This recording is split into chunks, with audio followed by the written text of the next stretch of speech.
all the time.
A hand-carved natural quartz crystal ball made into a necklace for divination on the go.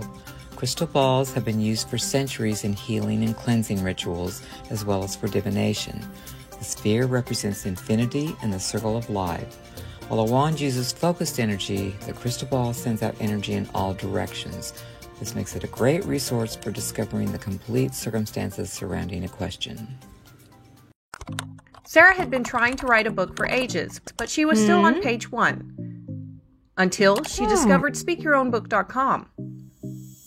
Sarah teamed up with one of our trained writing coaches who listened to Sarah's book idea, asked the right questions, and guided Sarah every step of the way. In 90 minutes, they had written the outline for Sarah's entire book. Within weeks, using the speak writing method, Sarah became a published author, both online and in print. Whether it's a textbook, an autobiography, a novel, or a children's book, SpeakYourOwnBook.com can help. Yeah! Visit our website today to download our free 50-question guide and schedule your free consultation. With Speak Writing, anyone can publish a book. Speak your own book today. You speak, we write. Lord of Midwinter Invocation. Cernunos Seculos Santa Claus, Lord of Midwinter, give us pause to think of you upon this night and contemplate our heart's delight.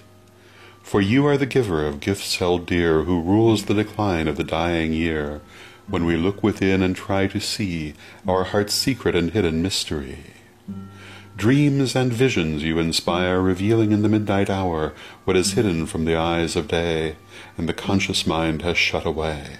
Inspiration's spark and our soul's small voice, which guides us and inspires our choice, if we can but still our mind and hear.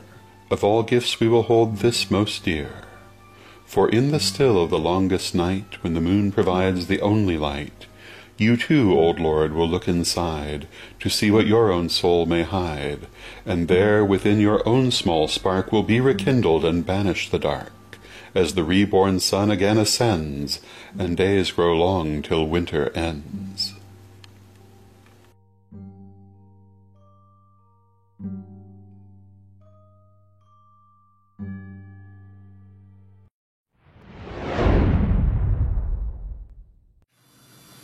Hello, this is Reverend Don Lewis coming to you from beautiful Salem, and tonight is Christmas Eve. And for me as a pagan, Christmas Eve is always an interesting experience because, of course, my holiday was the Sabbat of Yule a couple of days ago. But, most pagans have many friends who are Christian, and also many friends who are Jewish, so we often end up finding ourselves involved in Christmas, Hanukkah, or even Kwanzaa celebrations, because we know people for whom these are the appropriate holidays. For a large number of pagans, there are many Christian relatives, and one finds oneself at family gatherings which are honoring the Christmas season. For me, that really isn't the case. I have lived pretty much exclusively among pagans pretty much my whole life, particularly these last many years, and I know very few people who are actually out celebrating the Christmas holiday. Most do celebrate Yule, and for me each year, it actually is the Yule holiday that we normally gather on. Although there are frequently secondary gatherings on Christmas because everything's closed, and you might as well. And it's a good day to take a rest and to enjoy the programming. Personally, I've always enjoyed the Christmas specials, the Christmas carols. They're very festive, they're very pretty. And as a pagan living in the United States and probably many other countries around the world, the Christmas season is omnipresent, even though it's not our particular holiday. And we have many of these same cultural memories that people would have who happen to be Christian or Jewish or Muslim or whatever, because it's part of the ambient culture. So personally, I actually enjoy listening to Christmas carols at this time of year because I find them very, very pleasant and very interesting. And this reminds me of another issue we talked about on the vlog recently, which was culture and the importance of the arts. And, all of those songs, all of that music, all of the visual symbolism of the holiday are extremely important in maintaining these customs of the holiday. And we as a community, the pagan community, need to take notice of this. I often talk about the importance of having our own music, our own artwork that we can identify with. And one of the reasons for this is it creates a sense of cultural continuity, a heritage. And this is a very important thing. And I think that it's something we need to give more attention to. But anyway, that's really kind of all I have for you tonight. It's a very slow night here in Salem.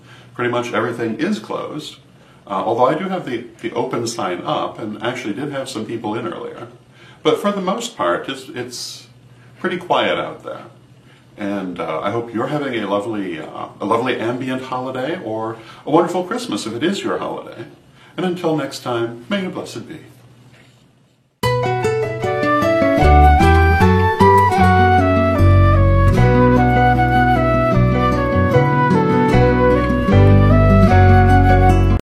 Good morning.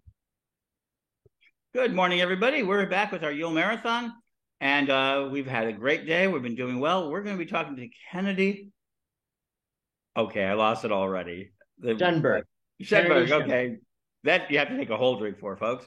And he is an artist and also a curator and sharing of other artists and shows and things like that. And welcome, Kennedy. Welcome aboard. Thank you. Thank you. I appreciate the time today. And so you do art. And I think art is one of those things that we have a lot of in the community and very little in the community. Can you tell us a little bit about your art? My art is more based on metaphysical concepts, and it's also gothic and horror and pagan based. So it's a mix. My primary medium is bones. I actually carve bones, real bones that have been ethically sourced. No animal was killed in order to get its bones. I also use other sources like wood or horns or antlers, which are all ethically sourced. People think that you kill an animal to get the horns. A lot of deer shed their horns. That's why they're called shed. Mm-hmm. I do wood burning, painting. I've created Ouija boards, giant artistic planchettes, lots of what are they called? My brain is cramping because I've been up since 3 a.m. Runes, and create our own deck of tarot cards called Wood Tarot.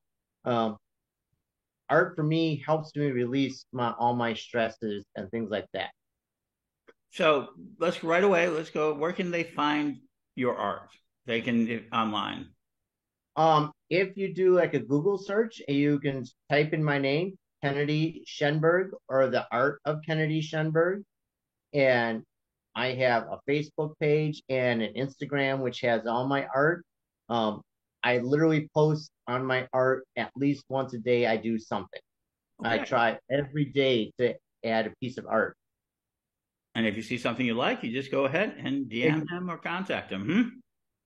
Correct. You just message me on the little message apps. I think I have my phone number on a couple of them. You can text me.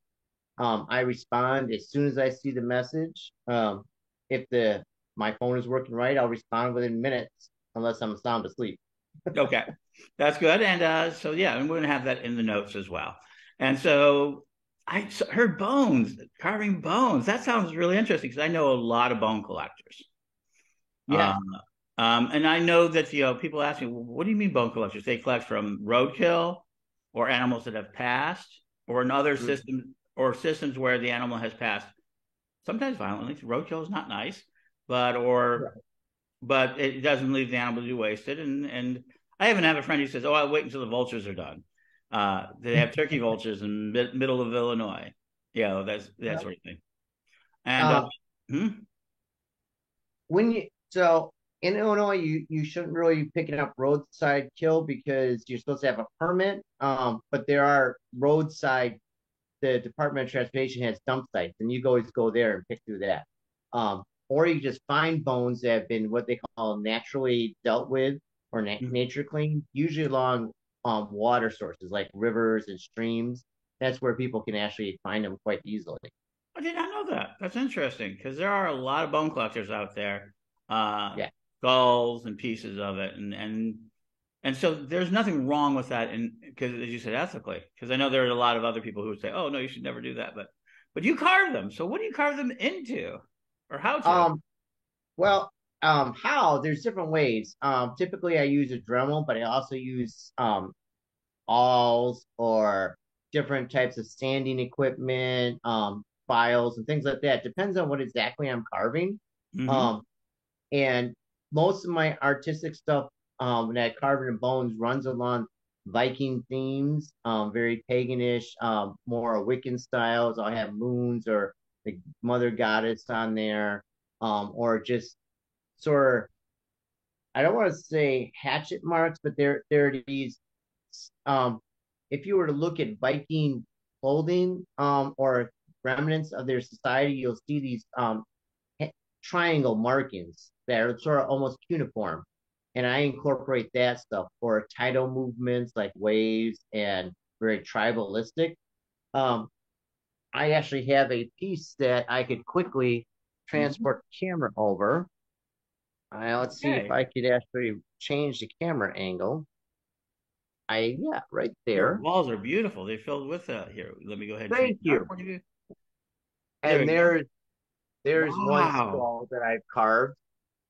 And I will often, with a skull, what I'll do is when I'm working on it, I will turn it or add like gold leaf or silver leaf, and it's real. It's not fake. It's real gold leaf and silver leaf and stuff like that.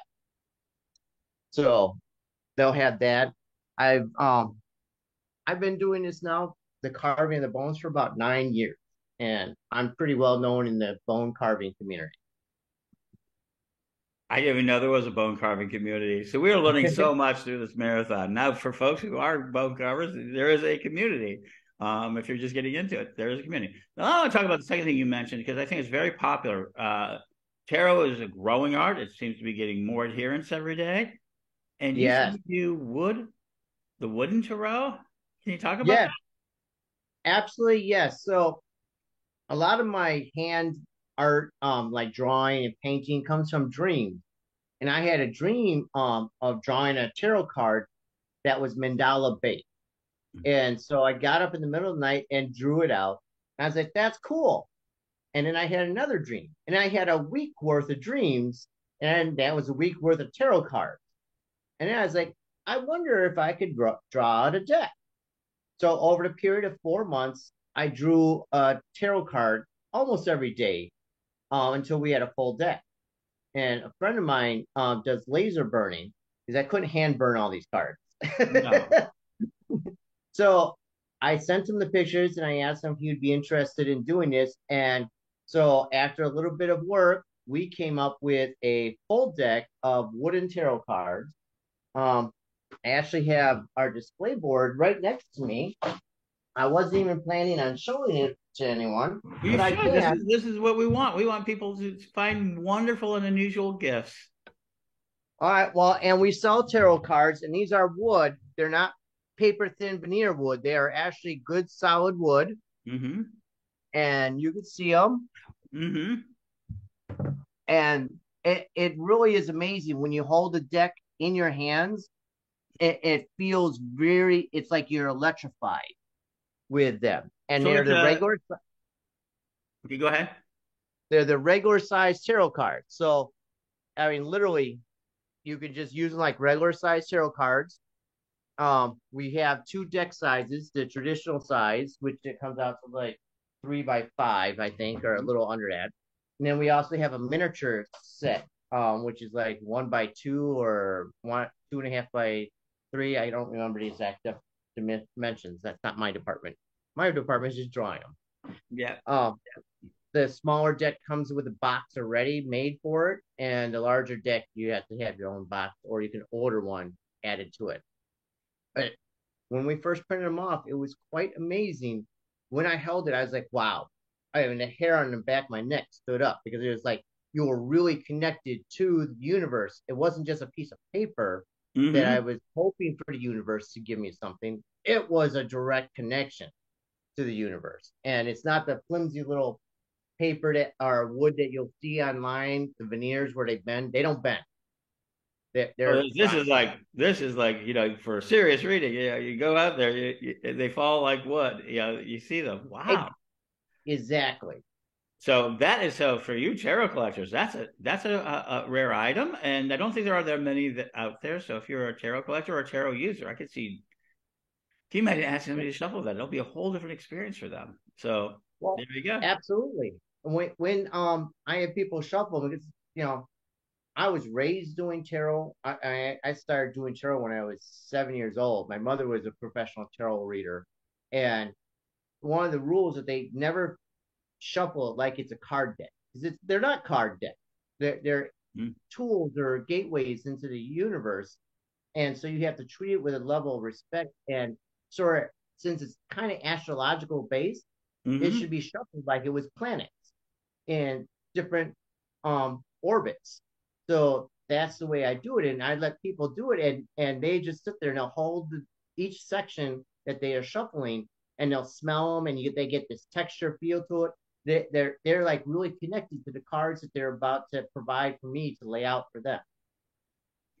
That's a fascinating. Now let's go ahead and talk about your service to community because so you've seen the wood carvings, you've seen some of the bone carvings, you do some of the paintings. I see all that beautiful art, but you also mentioned that you help organize art Yeah. shows. Can you talk a little bit about that because that's important? Sure. Until the pandemic hit, we were having bones and cones. And actually, I think you could see right behind me one of our old flyers. I remember that. Okay. Yeah, and so it was an art show for marginalized artists, typically pagan or gothic or horror-based artists. And what we would do is create an art show venue for them to come, and they literally keep 100% of their sales. They just came in, and we would draw the crowd in by offering ice cream as part of the process. So it was a dark art and ice cream social. I remember that. And I do. Okay. Yeah. And we started the first show we had 8 years ago or 9 years ago was 6 artists. And we had managed to continue to grow. The last show we had 32 artists. Wow. And we had one come from New York, one come from Pennsylvania, and two from Ohio. So they're traveling far to be in our show now. That's how popular we had become. And that's great. And we were talking about that, this is part of, we want people to buy from our own community. That's why we're doing this. We're introducing new people to new people. People are going to have been incredibly surprised by the diversity of people we have in offerings. And you had a really good point. We were, in our talking about, it's not enough just to buy from an artist. You need to do more than that if you really want to be really supportive. Exactly. And, right now, it's people, money is tight, and we understand. And most people that have friends, most artists that have friends have already bought from them to be supportive. But that seems to be where it kind of ends. And I encourage people, especially artists and people who are friends of artists, it is not enough to support them by just buying one piece once in a lifetime. But I'm not telling you to go buy more. What I'm saying is that you share this art, you promote your friends, and you just basically share it on the social media, or just as well as post a picture of the art you bought in your home so people can see people are actually buying it and putting it on display. Because that way, a growing audience is what helps your fellow artists. Even myself, I share people's art all the time. I buy other people's art. You promote them. People will say, well, artists are in competition. We are not. No artists are in competition. For the simple fact is my art is not like anyone else's, and no one's else art is like me.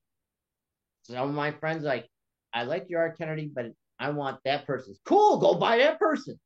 Yeah, all you do is because that person has friends that may not like their art to buy, but they may like mine.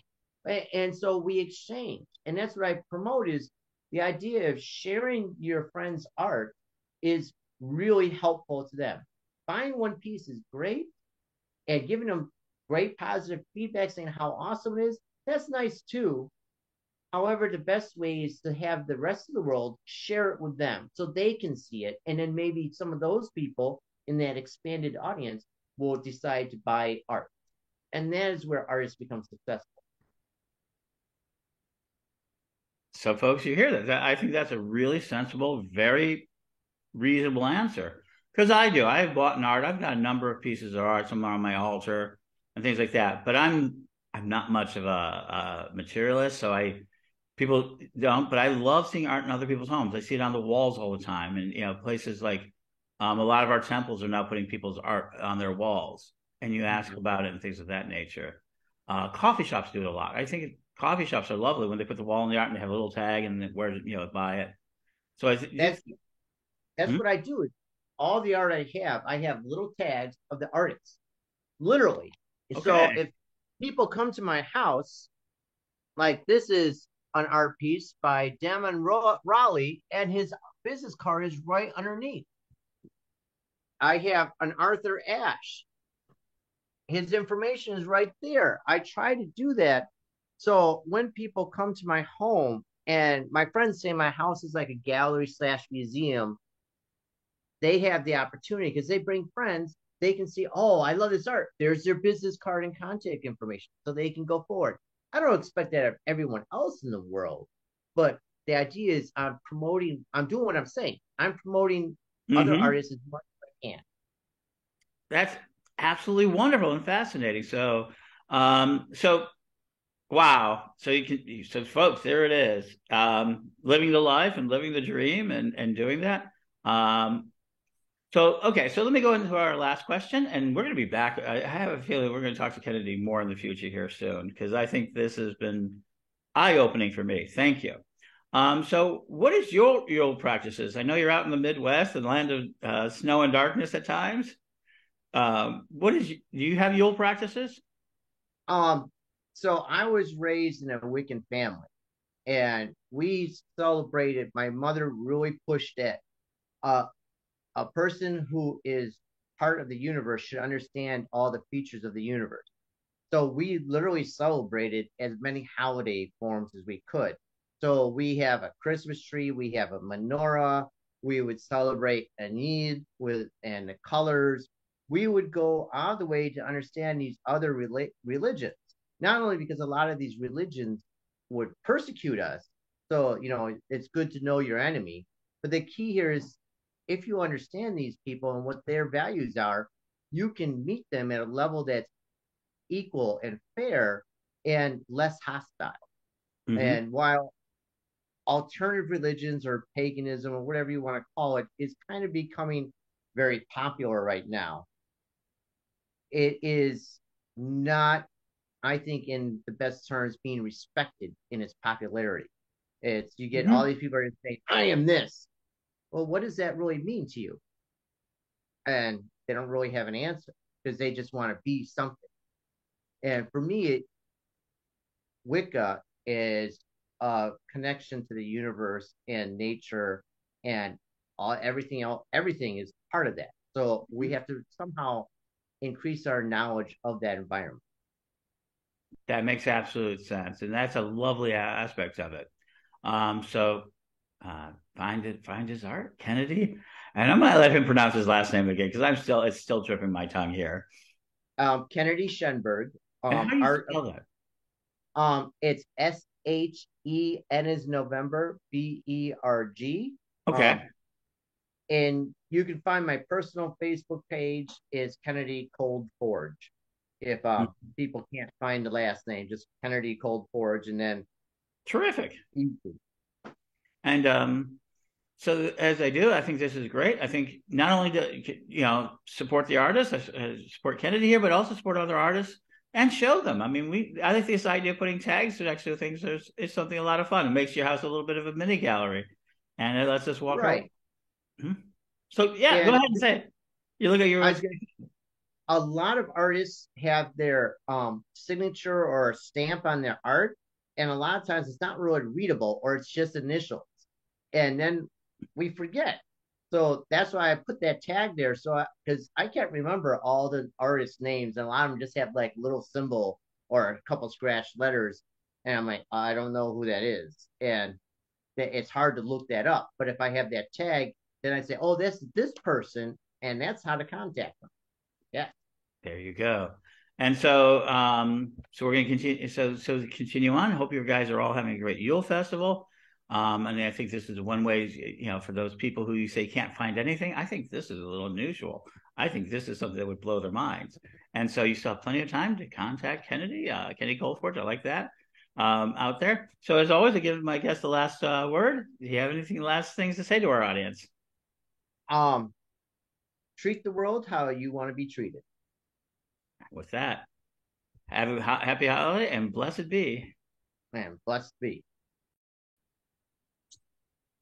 We're back with your Yule Marathon, and we're with a very special individual, also known sometimes as the Witch of Oz. But she's Tamara von Forsen.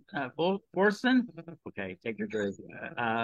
And she has done numerous books. One of the latest books that people are out there about elders, and she has written numerous books. There's a lot of practices out of Australia, but you can buy her items anywhere. And so, welcome. Thank you, Lady Tamara. Thank you very much, Ed. And lovely meeting you and your wonderful constituents that are watching the show. I hope they enjoy our little talk today. I also too. So let's go ahead and talk about a little bit. A lot of people know who you are, but some may not. Can you tell a little bit about who you are? Yep, sure. I mean, I've been involved in the craft now for 55 years. I was initiated in 1970 into traditional coven. And when I mean traditional, I mean pre-Gardnerian or Alexandrian. The clan that I belong to is well known right back to the 1700s as the clan of Boskednan, and it's traditional witchcraft of Cornwall. And in fact, I have a book coming out in the beginning of next year, which for the first time reveals a lot of that concepts, which is very, very different to what people think witchcraft is these days. And I've been involved. I was also ordained with the Fellowship of Isis. I'm also an Alexandrian high priestess. I've just done quite a lot because I wanted to experiment. I wanted to know the truth. And my journey at that time when I was young, there was nothing involved. There were closed groups, closed covens. No one was talking openly about anything. And I had to search and travel to find my truth as much as I possibly could. And that was beneficial in meeting wonderful people like Raymond Buckland, who assisted me and helped me, and a lot of other people like Scott Cunningham, and a few other people that were and have become great friends of mine in the past. And recently, we've been exploring the videos, and there seems to be a very large movement towards recognizing Buckland because he passed away a little more than 5 years ago, and now there's a resurgence because of the museum. That's correct. Lady Tony and Steve are all Steve Emerald. Yes, we saw the interview with them. Have been just sort of doing an amazing job, and there's been this revival of what has happened with Buckland, and you cover them in one of your most popular books now, and it's I should have written this down of elders. That's right, pagans and witch elders of the world. And I thought it was very fascinating. He's right there on the cover on that. Can you talk about that book first? Yeah, I think the problem is growing up with the craft movement and traveling, being lucky enough to travel the world and meeting so many people. Most people never got the chance or opportunity to meet our great elders who were all crazy in their own way of life, but were so gutsy that they fought the establishment and cleared the pathways for all the people that are following today. Raymond Buckland was one of the greats who just took the craft from England, brought it and introduced it to America and helped just spread that word. He was known as the father of witchcraft. He was a mentor to me and a good friend. And his coven, his last high priestess, the wonderful Lady Tony Rotunda, who is now the owner and keeper of the Buckland Museum in Cleveland, Ohio, with the beautiful director Steve, who's running it there. And he's got a fistful of knowledge. He's really been gaining a lot of momentum there. And it's just, I wanted people to understand the elders, past, present, and those that are upcoming, what I call the eldlings, because they're still young, but they're not old enough to be an elder, but they will be. So I wanted this book to represent them. And it took so long because there was a lot of people didn't want to be in it. A lot of people didn't want photos in it, didn't want anything. And it took me years to get the permissions and get the journeys and get the words of all these elders and people from the past that I'd known to compile them and put them in the book. And the book has been absolutely amazing. It's won awards. It's a very top seller. It's just great. And if anyone wants to know any of the elders from the 12th century right up to now, and all those that I see that are young now, that are upcoming, that are becoming to take over from us, who are with one foot in the grave, so to speak, they're taking over from us. They're going to be the elders of the future. So people need to be aware of who they are. And also there's a lot of demigods out there that like being their own god in their backyard, which we're not including because we don't want them to be teaching people. We want people that have that humble nature, that knowledge, that wisdom to be able to partake, share, and teach people and guide people correctly in the pagan movement, whichever way it goes. Oh, absolutely. And I think that's a very important distinction. I think there's an important distinction that people are seeing a lot of it because, like in the United States, we've seen a growth. I've been reading about the growth in Australia, all over the world. The craft is growing in leaps and bounds in such multiples. And so, having a history book, they can. Where can they get that book and any of your other books? They can get it at most of the popular websites worldwide, Amazon, Barnes and Noble, just any of them. Or they can get it from my website. And if they get it from my website, I can give them a signed copy as well, which is special. That's at https:// and my name, TamaraVonVorselen.com. Or they can get it from my website, www.witchofoz.com as well. I love that name. Because I know because you share that because you also are friends with Oberon, right? With who? Oberon Zell. Oh, Oberon, yes. Oh, my 80 years old. What a great old soul. And you just handed over the headmaster to a younger, another younger elderling, as you would call them. And that's what we're all doing. Our elderlings are taking over because we've got to be able to pass the mantle before we kick off the perch. And that's important. And Oberon has been here for us since the 60s. He's led the way. He's charged ahead. And he's crazy, zany mannerisms, but he's such a beautiful soul. And happy birthday, Oberon. Love you to pieces. Absolutely. And we did a tour a few years ago, and the Wizard of Oz and the Witch of Oz traveling, which was quite funny. But yes, he's a beautiful, beautiful soul. And so, so you can see that in the book. So you have a number of bestsellers. What would you recommend if somebody were to pursue reading your material? How would they do it? Well, I mean, the big conflict at the moment with people is really solitary versus mixing with a coven or clan or learning traditional ways.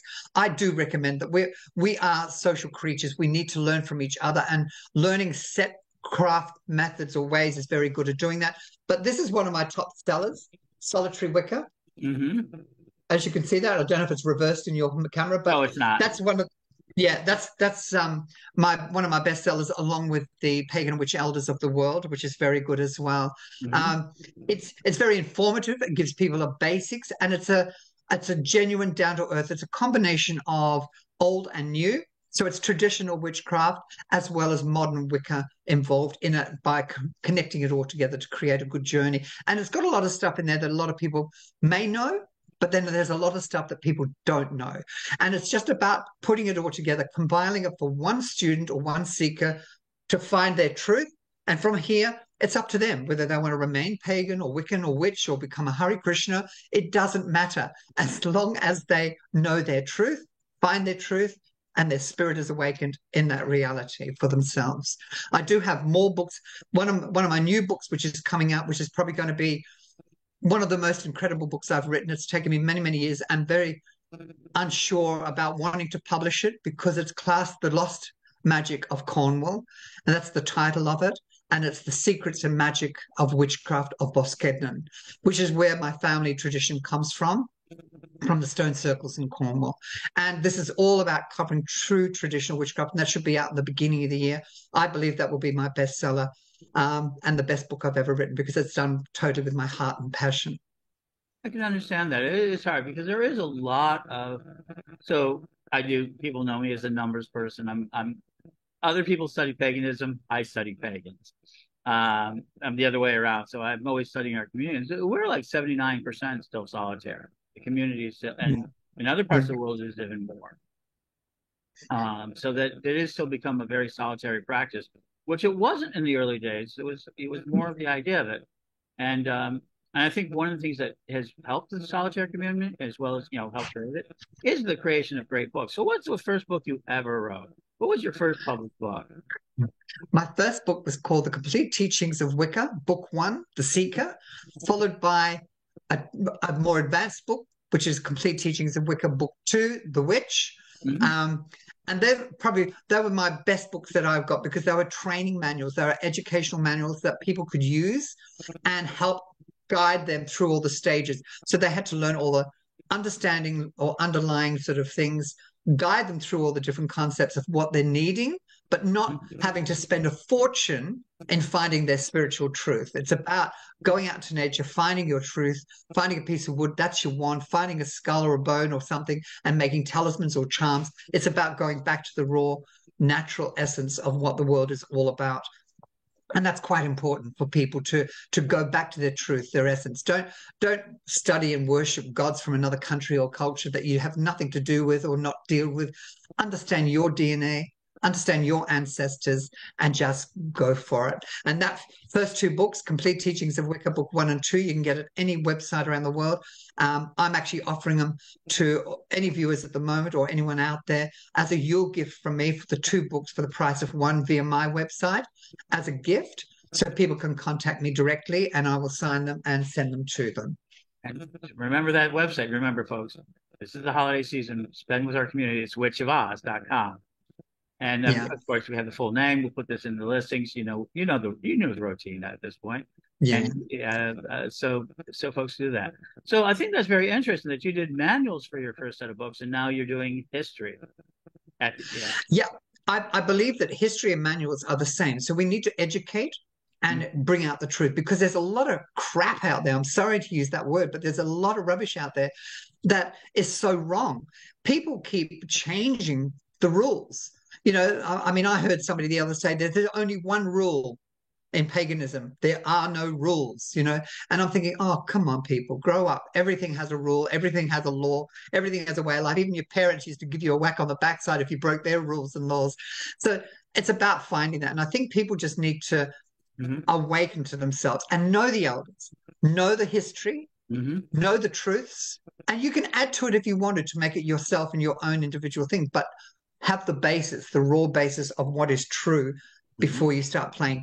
You know, one of my children's books I wrote called The Little Witchling is about a little witchling that plays with magic. And every time she does a spell, she screws up and it goes backfires and goes backwards. And the moral of the story at the end of it is basically that don't play with something you don't understand until you learn about what it's all about. Oh, that's very interesting because one of the biggest things that people are asking for you are children's books. We're having a big revolution in an evolution, I would call it, in the United States about taking back the education of children from just the public system, just even the private system. That one of the things I say it all the time myself is that we're never going to be a truly free people until we own our own education. Exactly. I mean, that, sort of thing, because that's where a lot of culture, a lot of paradigms come into the child's life. And if we're not involved with it, because I think books like that are important, because I think one of the things I do here. So I've heard the rules of pagans. I've heard that for 40 years now. I mean, that's always been there's no rules. And okay, try that. But, and on that, but one of the other rules is that we aren't supposed to teach our children. This is another rule that I think is wrong, and is that we don't teach our children. We want them to have a free choice. And ultimately, nobody else does. And I think having a great book like that helps, kind of break that barrier. I don't know what your thoughts are on that, about the idea that we should be educated.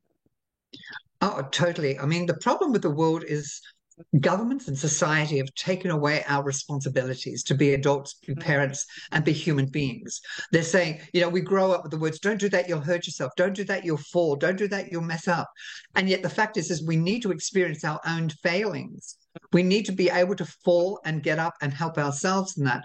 And I just wish people would take away that and allow us to be responsible. And that's what a true pagan is, being responsible for yourself and for every action you make. Don't blame other people because it's not anyone else's fault except your own. You take one step at a time.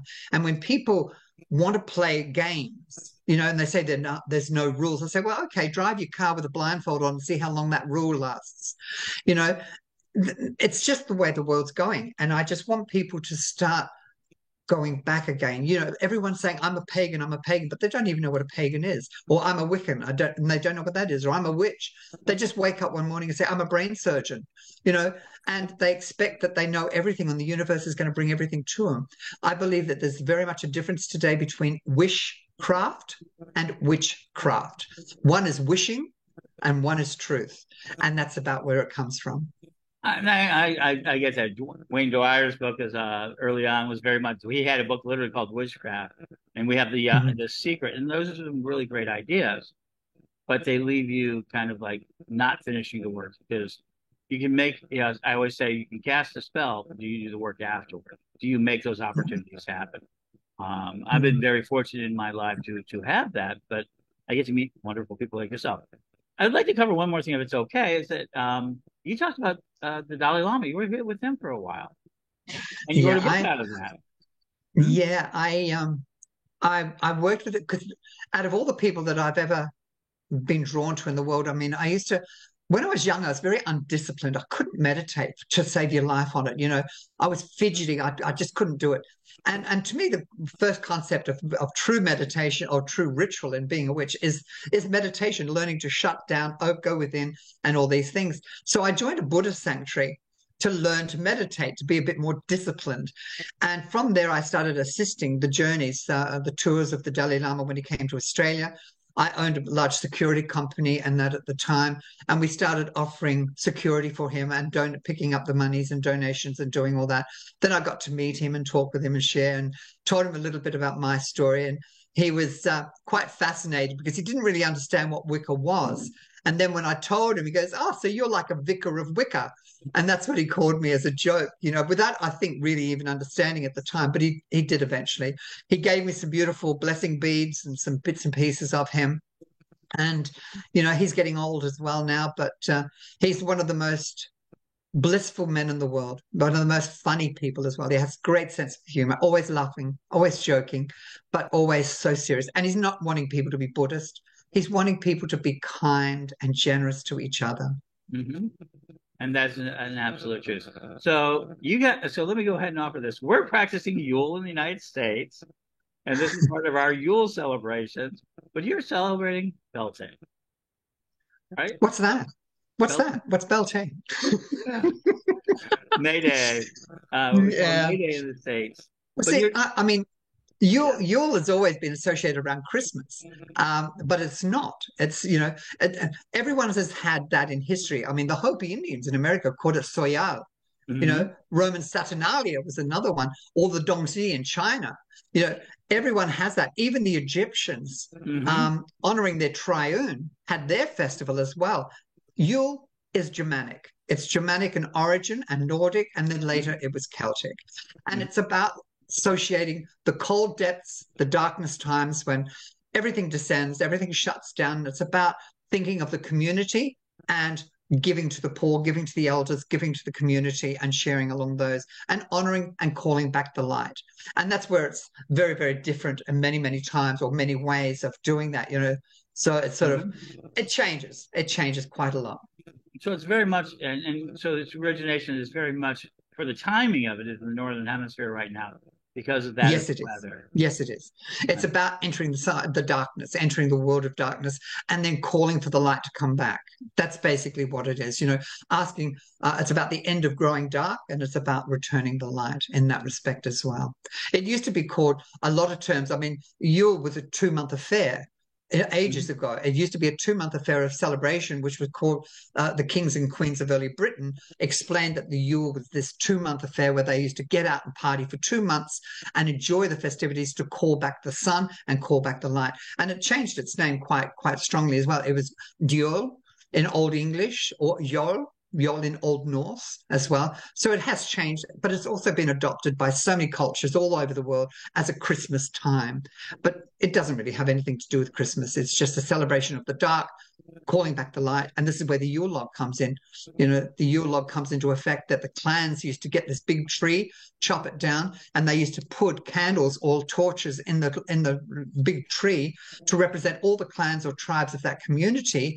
And they would drag that log through the town, and then they would save that Yule log and then decorate, because it was decorated with cakes and biscuits and sweets and lollies and all this. And then it would go to the feasting. People would feast off it as a feasting table.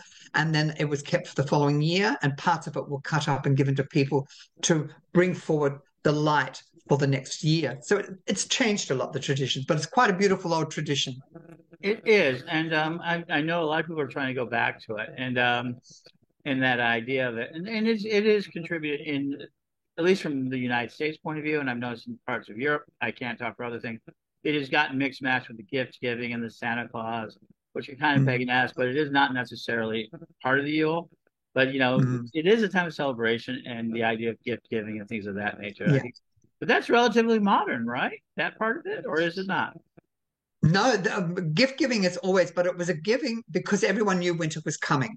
So it was about looking after the community. So people would put all their fruit, their grains, their meats, whatever, and get it prepared, and then they would then see the poorer of the community and they would give it to the poorer of the community. That's how the gifts started, and then all of a sudden the new god of the 20th century or 18th century comes into it, and then they start saying, well, money is the new god, so let's start using money and buying things as gifts and giving people clothes and jumpers, and then all of a sudden the children want toys, so they give them the toys, and from the toys so it's changed. It's not, it's like every festival, it's like everything, it just blows out of proportion, and it all becomes a commerce. It becomes a financial business of $1 billion industry worldwide that does not support the pagan community, because most of our money is spent on other things, going to China or Asia or whatever with the toys and things we buy, where we should be supporting and using you to support our pagan businesses, our pagan cultures, our pagan authors, because they're the ones that are needing it. And people go, oh, you must be loaded, you must have a fortune because you've written all these books and you've got this, and you think, well, no, because every book that's sold out there, there's another million books brought out on the same time. And that's exactly the problem. I remember my first check that I got from my first books. I got a check for $30,000 for 3 months, my first book. And I went, oh my God, that's a lot of money. And then I looked at it. 90% of it was through ebooks. That's like $1.50 or $3 a book, and you think, James. Oh yeah, absolutely, and I do think, and that's why we're doing this, and I really appreciate that. So Witch of Oz .com is the one that's easiest to remember right now, but there's go out there, look at for the books. The more I'm going to do a direction. If you're going to go to Amazon, remember to use Amazon Cares for one of the organizations. I understand some people need to and they want to for various reasons. There's a number of the pagan groups who have their 501c3s and other sort of things. Use the Amazon Care function in that. I would ask you if you are going to use them, but buy directly. Go to your local bookstore, ask them to it, because her books are available everywhere, and if they don't have them, they'll be happy to order them from you. And you saw a lot of great shops a part of this, so just kind of do that. One thing I want to just say here, Ed, is that the sad truth is that 99% of all the pagan authors that are out there can't get their books into bookstores. They're online, they're on websites, they're in all these things, but we need to have them. And to help pagan authors, you need to go to your bookstore and say, I want this book. I don't want to get it from Amazon or wherever. I'd like to get it from you. Can you get it in for me? Help them, help that small business by also helping the author as well. And I think that's an important part and factor on that. So one thing, so you're not, so it's Christmas. I guess you're in the Christmas season and not the old season per se. But one last thing I want to know, you're going to be in the United States. You're going to be attending Starwood. Starwood Festival in July. I think it's July 11th to 17th or something. Yeah, 14th, I think. Something. Yeah. You can go to our website, that we will be covering Starwood. We will once again be out at Starwood.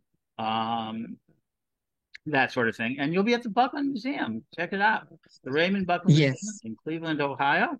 I have a feeling your class will sell out soon. So as soon as you know that you want to go there to it, you should go ahead and sign up for those as soon as possible. And the great people at the Buckland Museum will help you do that really, really well, as you know. And it's a fascinating place. We're going to have more coverage on that. So as always, I give the last word to my guest here. And so anything you'd like to say to everybody? I think firstly and foremostly, because I've been an elder and a teacher for many, many years, I think it's about community. It's not about being out there on your own. It's about connecting with other people. It's not about your personal choices or decisions and being who's right, who's wrong. It's about just coming together as a community and sharing. Yule is about sharing. Yule is about giving the gift of giving from your heart, not a gift, not $1 million, not $1, but if you're going to do them for the pagan community that you say you're a part of.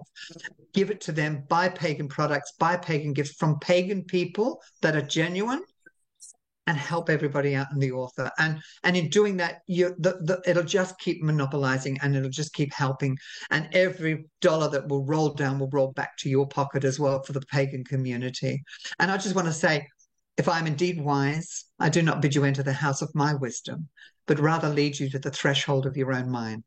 Blessed be. Blessed be. And thank you, folks. Witch of Oz. What more can be said? Be on with more of the showcase. We're continuing our Yule showcasing of great business across the community. And today we're with Mary Daisley, and she is known as the Psychic Navigator. I thought that was a very interesting title. Hi, Mary. Hi, Ed. How are you? So let's jump right into it. What is the Psychic Navigator? Well, I am a psychic who has actually worked in the fourth dimension, and I work with time. My particular readings are a forecast. Now, based on you sitting down with me, this is what your timeline looks like if you stay your course. Okay? So if you like it, stay your course. If you don't like it, make some changes. But what I'm able to do is tell people when there's potholes in the road that is their that is their year and a half out. So that sounds like very interesting, because I know a lot of people want readings to know about the future. The idea is just kind of trying to avoid some of the difficulties that you would face. So that's correct. What to do. So yeah, I know that some psychics, just do it. They say they have the natural born talent, but you're a trained psychic. You've got credentials, right? I have credentials, but I'm not trained. I am a member of Best American Psychics, which does double-blind testing and a background check on all of their psychics. So everyone is ethical. Everybody is accurate. They even throw in some questions to throw you off to see if you just go, yeah, I see that, versus, no, I really don't see that. They really try to, in ways, trip you up to see if you are good. That's pretty interesting. I mean, I know there's a lot of things out there. At the end of the day, every reader is good only to the ability that they can connect with your clients. If you can't connect with a client, so how do you connect to your clients? Well, what I do is I start my reading by asking their first name and their city and state location. And I kind of send energy towards that area. I start shuffling. I do use a deck. I shuffle the deck until I hear, okay, stop. I cut it, and then I start talking. Usually I am,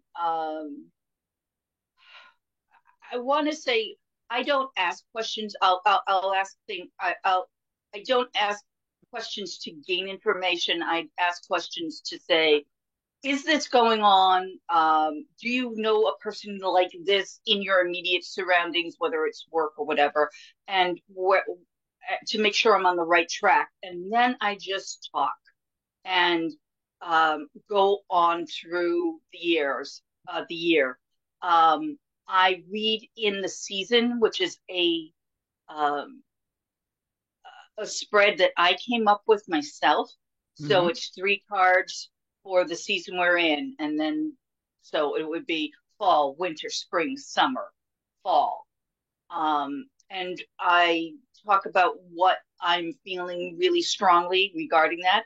It's a bit of channeling, because I actually have my eyes closed most of the time. I'm touching the cards and I'm talking about what I'm feeling and seeing and hearing. There are times spirit guides will come in. Their spirit guides will come in and say, tell them this. We've been trying to get them to do this. Tell them this. And I find that most people are able to make some really good decisions with a heads up on where they're headed. I'll tell people if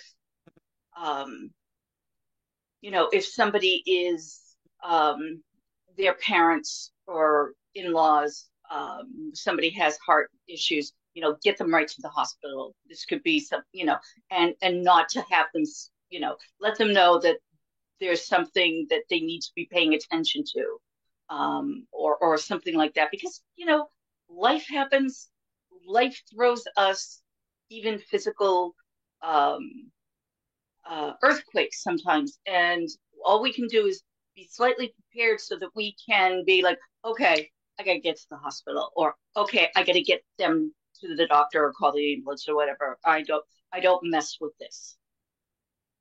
Right. So I have been able to help people with relationships, with work, with business, whether to stay in their job or whether it's time to move. And I see when is actually a better time to make a move for them. And it kind of runs the gamut of what I see, emotionally, mentally, spiritually, psychically. It really depends on the client I'm reading. So let's go ahead.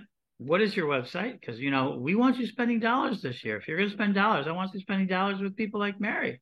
So what is your website?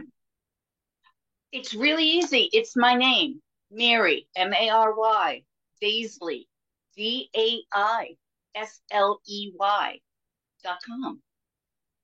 You'll see all my credentials. You can read my testimonials and decide on whether you want to, book with me.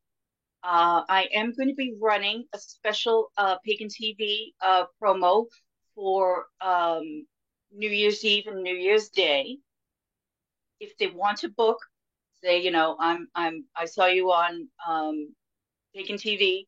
I will take $25 off a reading.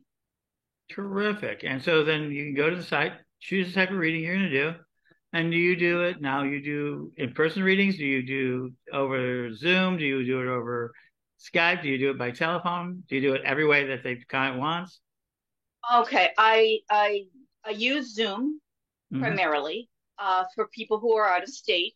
If you are in the New England area, please check my website. I am at We Breathe Wellness in Walpole, Massachusetts, and that's one Sunday a month. Actually, this Sunday, December 4th, which is the day before my birthday, is I will be reading there, and they can book an appointment, and I can read for you. And this would be 1 hour readings, so you get a lot of information for your money. Absolutely, I can see that. So let's talk a little bit about, I love this idea of Psychic Navigator. I'm a big believer that one of the reasons why it is, but people say, well, if I see it in the reading, do I have to go through it? I mean, this idea of fate, and that fate is like Calvinistic. Huh? Right. Free will. What I tell people again is, if you like where it's going, if you like the reading, you like where the direction it's headed most of the time, you get to, to stay your course. Okay. Mm-hmm. But if you decide, I really don't like this, or it's taking too long for this outcome, I want to either speed it up or do something, that's where your free will comes in. Mm-hmm. It's just, okay, we as humans see time as linear. That's how we experience it, and that is how we perceive it. So what I can do also is, not only I can talk about what you have put into motion now, but if you decide, okay, I want to change direction and I want to move from Massachusetts to Florida, and please tell me about what will that be. So we will do something that says, okay, we're setting the mindset of making this change, and then I read that strand possibility. The one that's in front of you now is based on what you have done, the decisions you've made. Then up until then, and that's what will happen unless you make changes. But if you decide you want to go on to a different direction, I actually can read that as well. So I can read impossibility. there you go. Impossibility. I love that. Because I think a lot Again, of possibility, not impossible. oh, I believe you can read impossibility too. I think we are learning a lot. I mean, as everyone knows, I'm a big science geek, multiverse geek. I love that sort of ideology. And we're starting to see more and more of what was ancient ideas and even more modern ideas are becoming now more and more like they're saying, oh my God, this is a scientific fact, as much as scientific facts exist.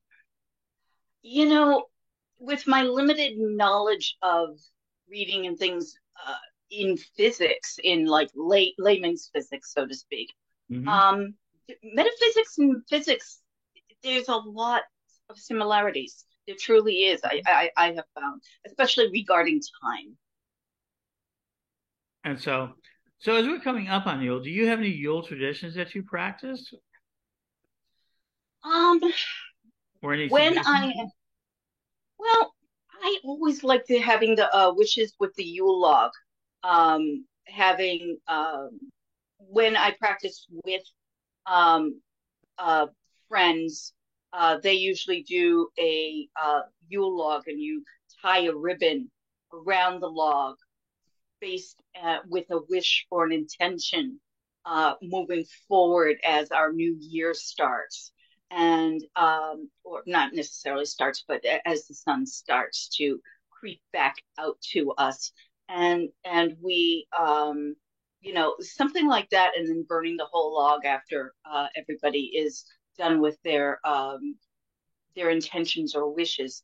I really find that is something that is really, really positive, something that you're able to project really great energy into the future with. So now a lot of people like New Year's readings, and so they should probably book soon if you really want to give one or give a gift. So I do have gift certificates. Do So, you? I really do believe that if you love somebody, give them the gift of the future. I'm a big fan of that too. That sort of thing. And one of the things I think people always ask is how often should you get a reading? So now I know one of the bigger things that's happening is that, if you have got a little bit of a deeper pocket and you really want to do something, I know that a lot of people will buy readings for a friend that is like a year's package, or, get a couple of readings ahead of time. How often do you want people to come to you to do a reading? I have my normal clients will come to see me maybe twice a year. Okay. Because I do a forecast of, 13 to 15 months out, and they're within staying in their lane, so to speak, or the lane that I've predicted. There's very rarely do they need to get another reading. I actually prefer my clients just to come touch base with me once or twice a year, because I've given them all that information. And I always say to them, time will tell, give it time. Time will tell. And time has all the answers. We just have to wait for them. But some people are impatient. I know, but it's as we know, it's in the universe's, or it's in the mother's time, not in ours. Unfortunately, that's a very true statement at times. And yeah, I teach it all the time. We underestimate what we can do we overestimate what we can do in a year, underestimate what we can do in a decade. So, time is that sort of thing. So really quick, I'm gonna put you on the spot here. Do you have any feelings of what 2023 is going to bring to us in general? That's what I have. There you go. Give me 1 second.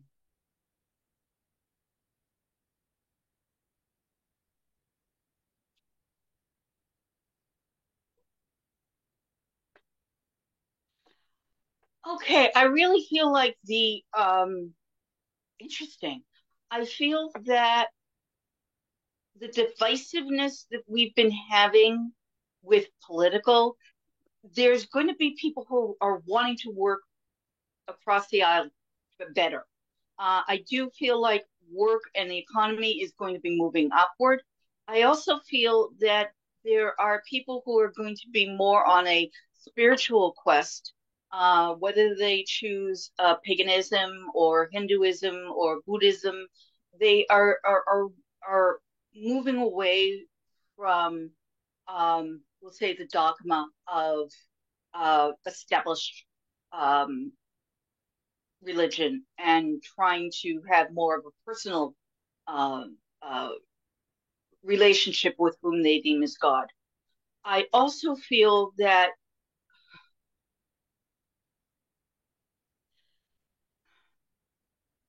okay, as far as COVID and as far as finances, it's still going to be a long road through 2023, but incrementally, you will start seeing things move in a better direction. It's like things are moving up, not in a steep climb, but in like baby steps.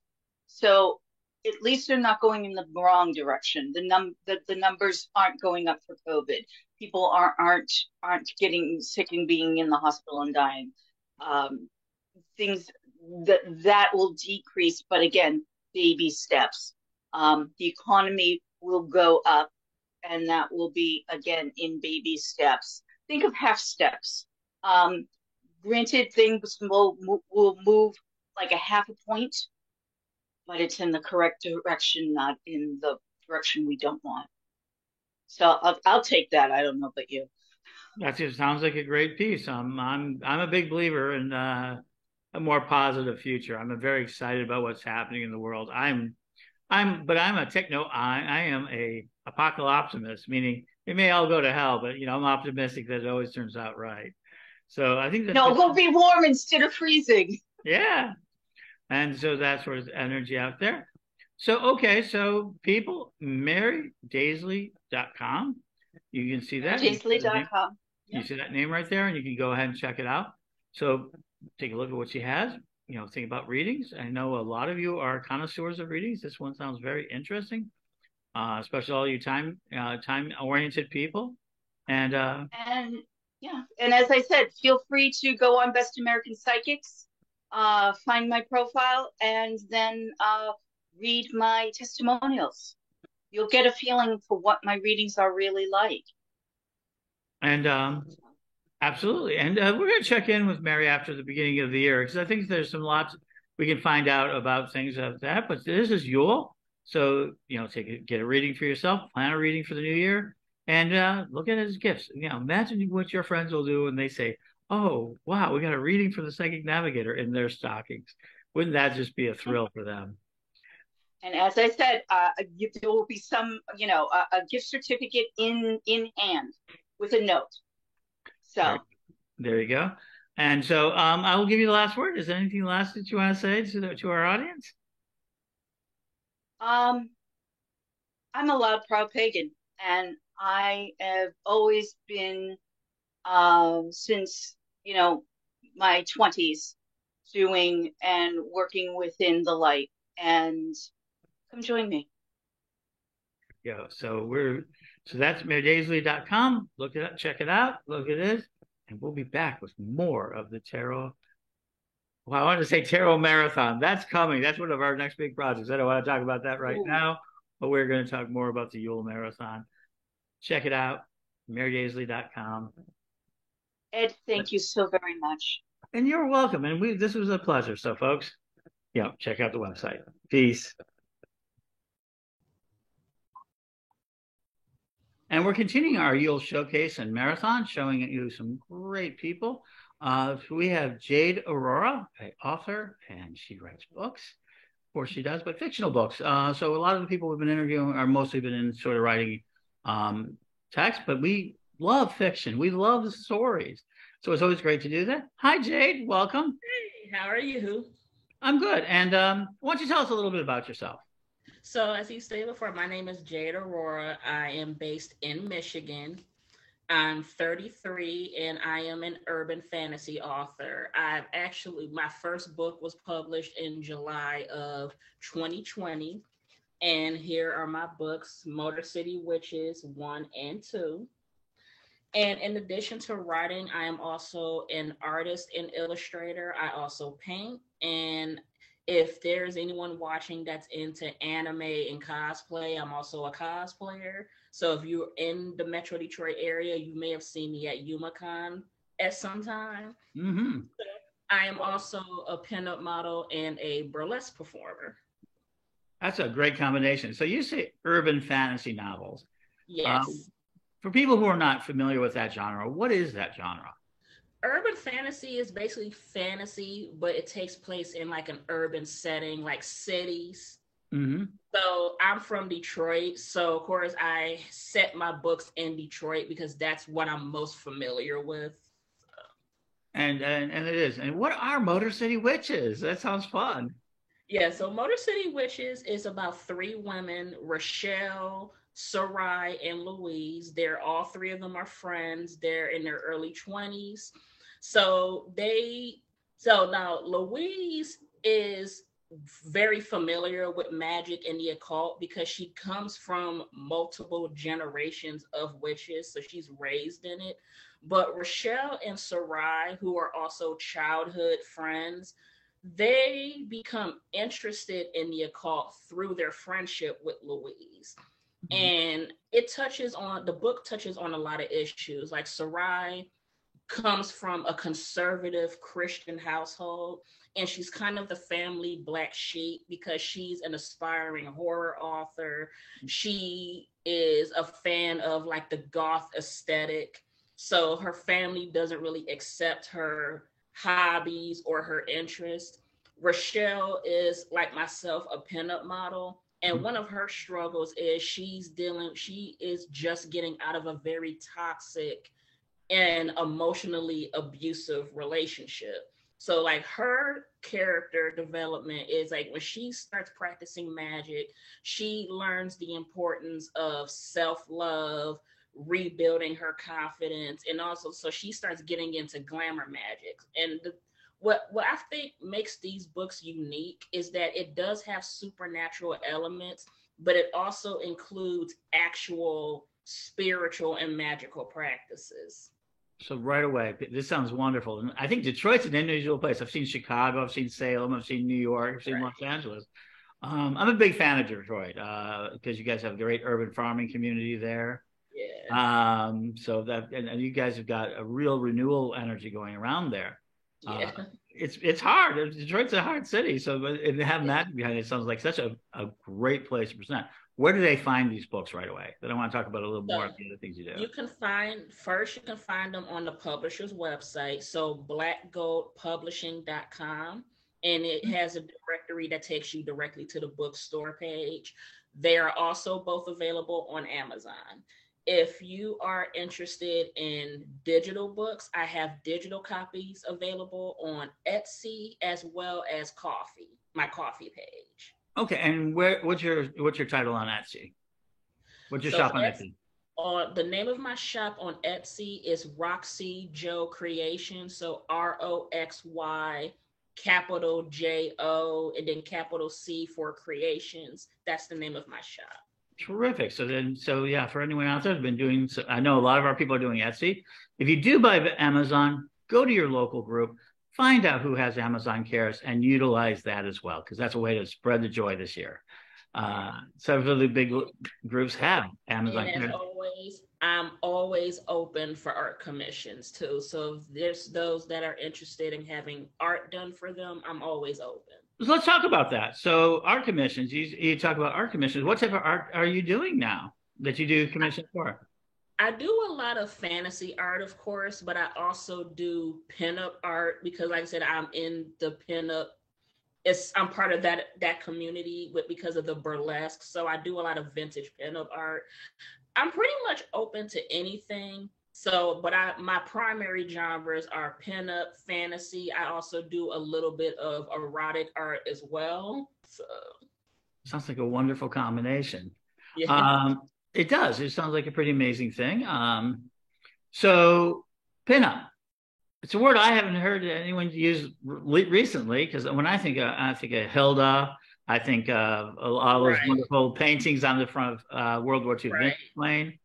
And that's kind of thing. When I got started, I started modeling in 2012, so it's been about 10 years. I didn't know pinup models still existed until I started seeing models on like my Facebook feed, and I was like, people still do this, because I've always been a fan of vintage fashion. Like growing up, I used to watch old black and white movies with my grandmother. So I used to always like how glamorous these women were with the hairstyles and the dresses they wore. So when I saw that there's still a niche for this, that's when I started looking on how to find photographers in my area. And that's how I basically got started. That's wonderful. I know. I think when I think of the old movies, I think of Mae West, because I know Yeah. both off screen, she was a very fantastic, very free person, but on screen, oh my God, she just lit it up.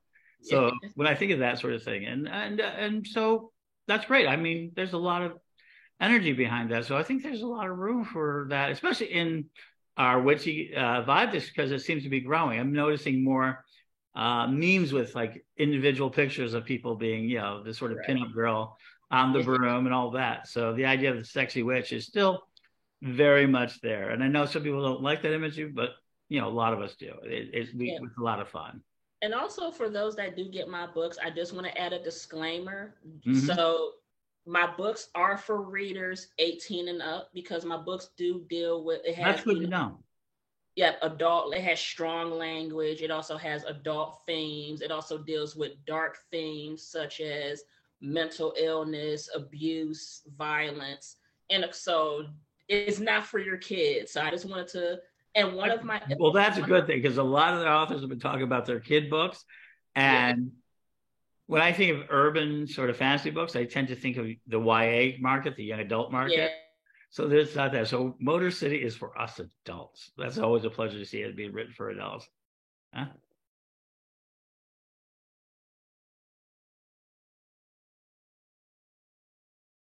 Yeah. So let us go ahead. And so you're doing pinup, you're doing art commissions. How do people get to you for art commissions? So I'm on Facebook, Twitter, as well as Instagram. So if you find me on Facebook, you can look me up as Jade Aurora. You can I also have a Facebook page called Roxy Joe Creation, so you can find me there, because that's where I have most of my artwork. You can also have Instagram. I have an Instagram page under Roxy Joe Creations, and also my main Instagram is Jade Aurora 1989. That's also my Twitter username. So that's where you're able to find me if you want to commission me for artwork. Terrific. So I'm going to ask a little bit. We have a lot of young witches and pagans and women and men and every other form of the spectrum, but they're always looking at getting modeling. I've heard this a lot from many of the younger folk in our community about modeling or being more visual. Can you give them any advice, since you've been at this for a short while? First things first, do your homework, because if you're starting out, you're going to be eager to just get started taking photos and things like that, but you absolutely need to do your research on your photographers. If possible, ask for references of other people they've worked with, because unfortunately, there are predatory people in this industry. So you have to be vigilant. Like, safety is extremely important. And that makes sense. And then once they know that's true, and then you should figure out how to be their authentic self, or as, you know, because everybody thinks of modeling as being, and I'm making it set straight by a lot of the people that I've been listening to, is that it's really about being authentic. But a lot of people feel like it's fake, it's modeling, it's plastic. That's not true, is it? No, like, as long as you're enjoying what you're doing and you're comfortable, it's going to show in your photos. And that's another thing I wanted to get to. Like, not only be vigilant, but do not be afraid to set boundaries. Like, I'm comfortable with artistic nudity, but there's some models that are not comfortable with it. But you need to set that boundary, and don't let someone pressure you into taking photos that you're not comfortable with. Because if you're uncomfortable or unhappy, it's going to show in your body language it'll show in your facial expressions, and you don't want that. Because people do, in this day and age, especially as we learn more and more about social media, we pick up nuances ever more. So last set, you said you do burlesque. Yes.